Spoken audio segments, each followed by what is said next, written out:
দেখুন, এই প্রকল্পটা আমরা 2023 সাল থেকে শুরু করেছি। আমরা আরো আগে শুরু করতে পারতাম, কারণ এখানে হাইওয়ে উঁচু হওয়ার কারণে আমাদের এই যে ল্যান্ডটা প্রজেক্টটা, সেই প্রজেক্টে জল জমেছিল, যার ফলে আমরা কাজটা করতে একটু দেরি হলো।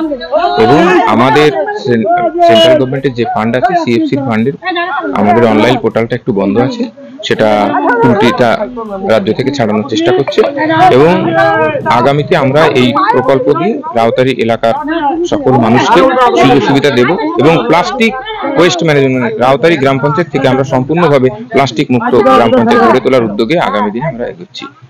এরকম প্রকল্প অন্যান্য পঞ্চায়েত দেখা যায় যে মুখ থুপে চলছে বা দিক দিকে চলছে, এখানে কি সেটা কিভাবে প্রকল্প আবার নিচ্ছে? আমরা এটা অ্যাকচুয়ালি পাবলিককে সচেতনতার মাধ্যমে তাদের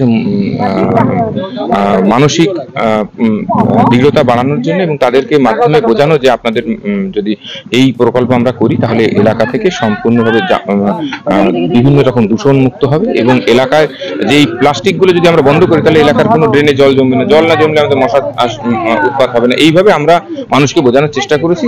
আশা করি আমরা সকল মানুষকে বুঝিয়ে এই প্রকল্পের আওতায় আনতে সক্ষম হব। আমাদের গ্রাম পঞ্চায়েতে 6277টা হাউস হোল্ড আছে।